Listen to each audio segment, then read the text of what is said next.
The alien queen's child called me father and her enemies fled in fear. When the war ended, they called me a hero. But no one knew the truth, that the galaxy's most feared empire spared humanity because one small voice called me father. 1. The Queen of Thalrai. The Thalrai ruled half the spiral arm. 10,000 systems bent the knee to their queen, Xynari IV, the Empress of the Endless Void. Her armies burned planets that resisted and enslaved those that survived. When the Concord fell, humanity was next. Earth's defenses crumbled within weeks. I was a lieutenant then, just one more soldier clinging to the edge of a doomed campaign. During the siege of Ceres Station, I led an evacuation unit. We found the royal frigate Eclipsera disabled in orbit, Thalrai insignia bright against its hull. Command ordered us to destroy it. I went aboard instead. 2. The Crying Child. Inside the wreck, everything was silent except for the hum of emergency power. The crew was dead, their biosignatures burned out by radiation. Then I heard it, soft, terrified crying. In the medbay lay a child, maybe 6 years old, with pale blue skin and iridescent eyes that shifted colors with emotion. She was Thalrai, unmistakably royal. Her identification band read, Seren, daughter of Xynari IV. The Empress's heir. Protocol said I should have reported her.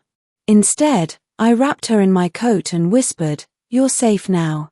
She looked at me through tears and said something in her language. I didn't understand at the time, but later, I'd learn the word. Father. 3. The Hidden Years. We hid on the colony world of Argos 9, far from the front lines. The war burned on for 3 more years. I taught Seren to read Terran languages, how to laugh, how to eat food that wasn't synthesized. She never called me by my name. Always father. At night she dreamed of fire, her mother's ships blotting out suns. I told her it was over, even when I knew it wasn't.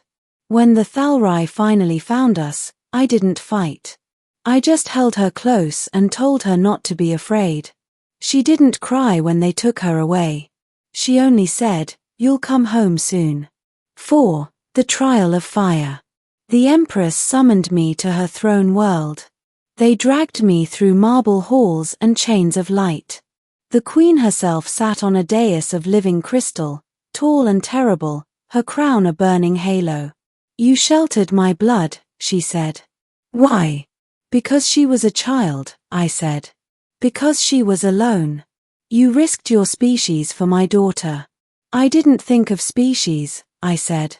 "I thought of her." For a long time, she was silent. Then she rose and said softly, "She speaks of you as her sire." My heart stopped. "She calls you father." I didn't deny it. 5. The Queen's Choice. The court demanded my execution.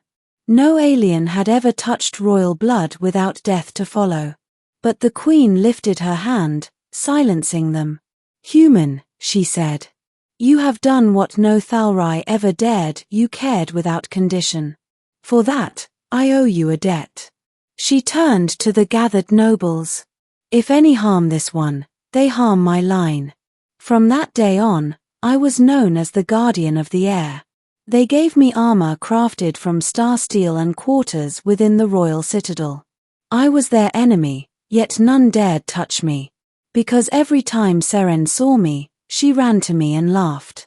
And every time she did, her mother, the most feared being in the galaxy, smiled. 6. The Return of War. Peace never lasts. The Dravic swarm, devourers of worlds, rose from the outer dark. Even the Thalrai trembled. The queen called her armies. The swarm broke them.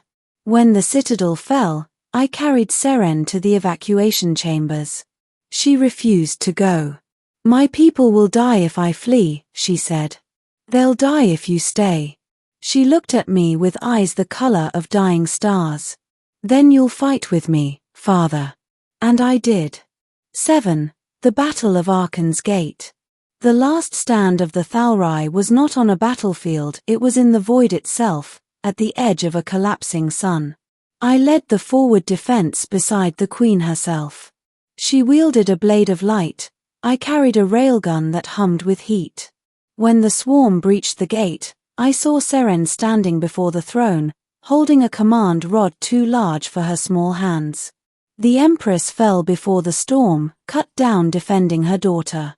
I reached her in time to hear her final words. "Protect her. You are more Thalrai than my own." Then she was gone. 8. The roar. The Dravik breached the inner sanctum. Seren stood on the dais, her eyes bright with power and grief. They hesitated, not from pity, but confusion. Then she pointed at me and shouted a word that echoed like thunder across the hall. To the Thalrai, it meant father. To the Dravik, it meant Deathbringer. And then the galaxy changed. The remaining fleets rallied under her command, human ships, Thalrai dreadnoughts, even rebel colonies who once feared her empire. Not because of politics. Because of the child who called a human her father. 9. The aftermath. We won. The swarm burned, the stars fell silent, and the new queen was crowned. Her first decree was peace.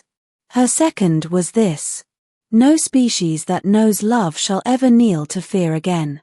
They offered me a place beside her throne. I refused. "I'm not one of you," I said. She smiled. "You were never anything else."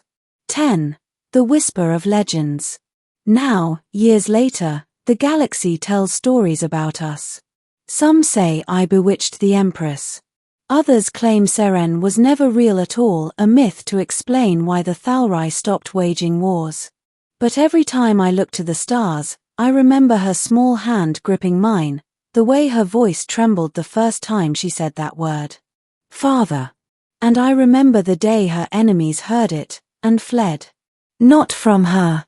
From what they saw reflected in me. A human. A death-worlder. And for the first time in their long, cruel history, they knew fear.